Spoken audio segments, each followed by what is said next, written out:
ताज्या बातम्यांसाठी पाहत रहा तिचा सागर न्यूज।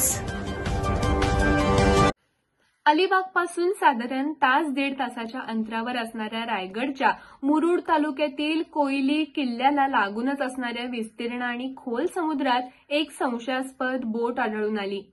ज्या क्षणी या बोटीसंदर्भातील माहिती मिळाली त्यानंतर तातडीनं सुरक्षा यंत्रणांना खडाडून जाग आली आणि तातडीनं यंत्रणा कामाला लागल्या। समुद्रात आढळलेली ही बोट पाकिस्तानची असल्याचा प्राथमिक संशय व्यक्त होत होता। या बोटीतून काही व्यक्ती उतरल्याचा संशय असून पोलिसांनी रविवारी रात्रीच या भागात कोम्बिंग ऑपरेशन सुरू केलं आहे। घटनेचे गांभीर्य लक्षात घेता रात्री ठिकठिकाणी नाकाबंदी करण्यात आली असून सोमवारी सकाळच्या सुमारास ही नाकाबंदी हटवण्यात आली होती।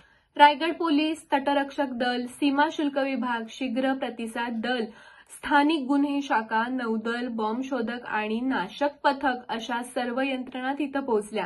सर्व संशयास्पद ठिकाणी झाडाझडती सुरू करण्यात आली। कोयलीच्या लाईट हाऊसपासून साधारण 2 नॉटिकल मैल अंतरावर ही बोट असल्याचं सांगितलं जात आहे। मात्र या सर्व घटनेबाबत पोलीस यंत्रणा काहीही बोलायला तयार नाही। जिल्हा प्रशासनानंही त्यासंदर्भात चुप्पी साधली असल्यानं सदर प्रकरणी सविस्तर वृत्त प्रतीक्षेत आहे। अधिकाऱ्यांच्या माहितीनुसार 2 नॉटिकल मैलांवर समुद्राच्या समपातळीला लाल रंगाचा लाईट दिसत होता, परंतु तो लाईट आता मात्र दिसत नाहीये। रात्रीपासून पहाटेपर्यंत सर्व यंत्रणा कामाला लागल्या होत्या, मात्र आता त्या संदर्भातील सविस्तर माहिती समोर येऊ शकलेली नाहीये।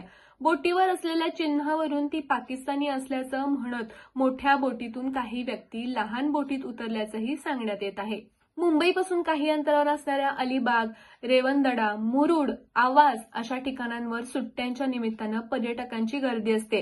त्यातच मागील काही वर्षांमध्ये कोयली किल्ला आणि नजीकचा परिसर सुद्धा केंद्रस्थानी आला असून इथं सुद्धा पर्यटकांची ये-जा पाहायला मिळते।